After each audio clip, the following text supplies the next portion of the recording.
If somebody came up to me and asked me, if you had the chance to rename Welkin Road, then how would it be?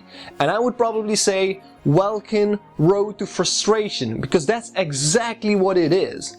Not because it's a bad game, but because its controls are so finicky that things that are supposed to be working in theory are actually too dependent on the physical calculations of this game. As such, I highlight exactly what you should look for in Welkin Road to see if it's something for you. This is Gaming Reviews, and we're reviewing Welkin Road.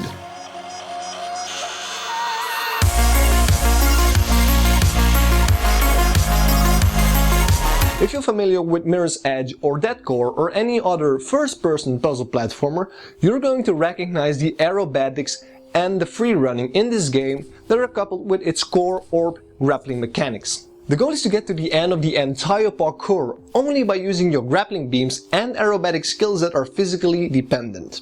In addition, each new level also introduces a new kind of orb or system that allows you to reach new destinations and secrets.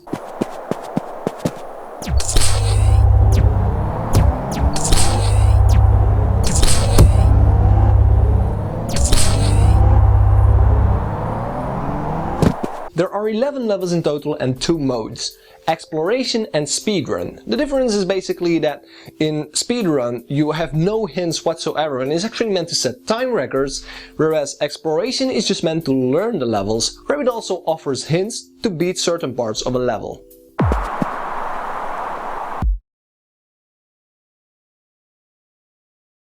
Now, on first sight, the level design looks simple, but it is downright perfect for this kind of game, as it makes the orbs and the grappling walls look distinctively different from the main world.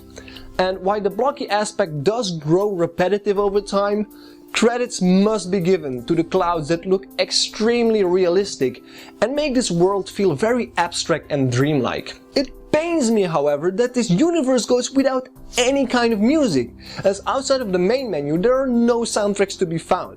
Music could really set the atmosphere at a higher level, but it's completely absent here.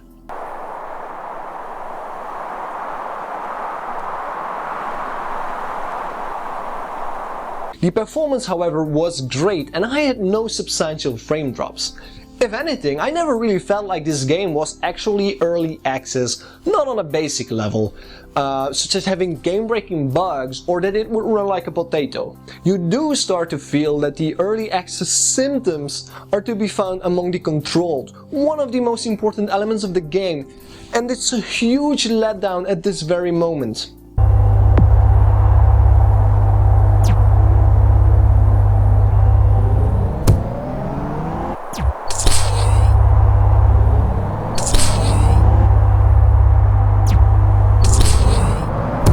First off, when walking or jumping around, you feel so heavy and unstable that jumping off small ledges or even calculating distances feels very unpredictable. Secondly, the wall jumping and running mechanics in this game are inconsistent and downright impossible at times.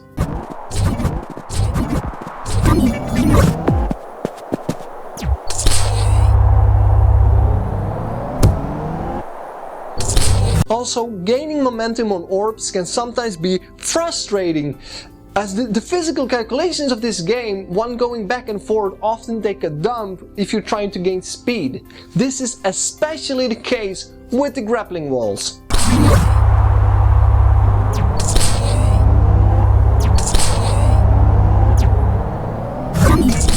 However, what is arguably the worst design mechanic in the game is how the targeting system will ignore 30% of all your actions, leaving you to death to do it all over again, and over, and over, and over.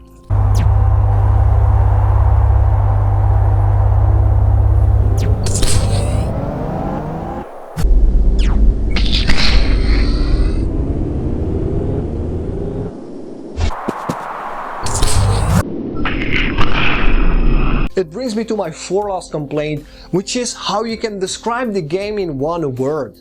It's too delicate.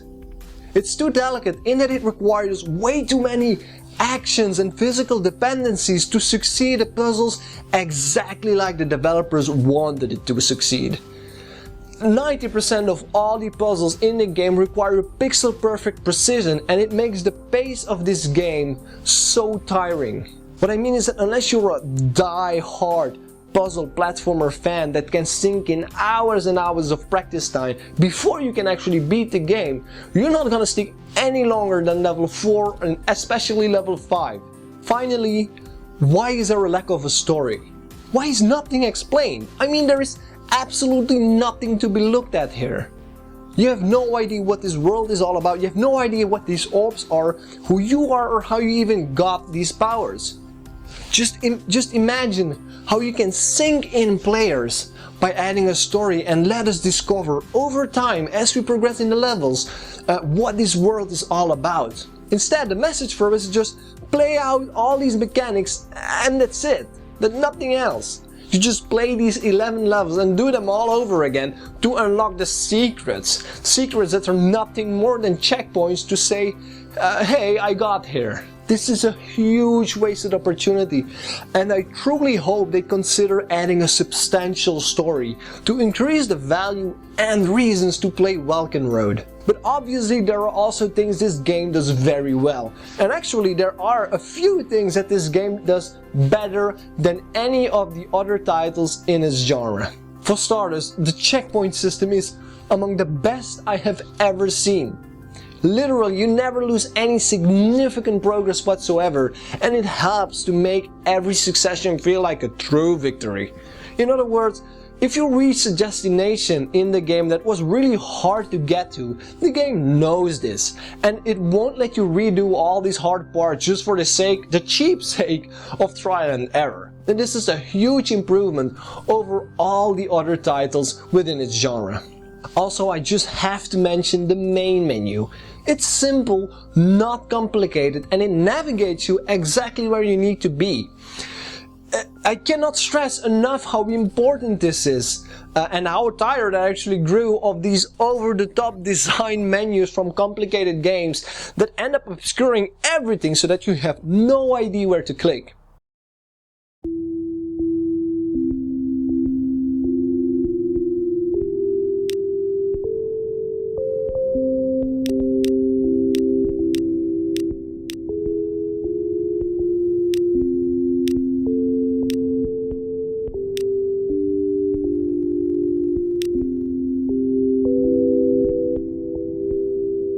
Lastly, the freedom of choice to solve some of the puzzles is really welcome in a game that stresses speedrunning as replay value. So in overview, Welkin Road boasts a very solid foundation at a reasonable price, but it's only hampered by its own complexions. In particular, the controls and the grappling wall that need considerable tweaking in order to appeal Welkin Road to a broader audience. Because right now I just feel that it targets the veterans that can endure endless amounts of punishment and frustration as the game ignores some of your actions, including your grappling beams, or would halt your momentum in the middle of a perfect execution.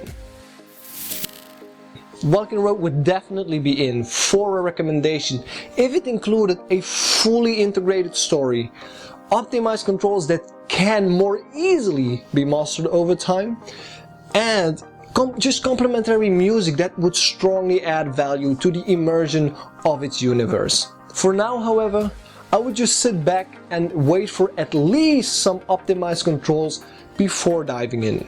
This was Gaming Reviews, and I will see you in the next review.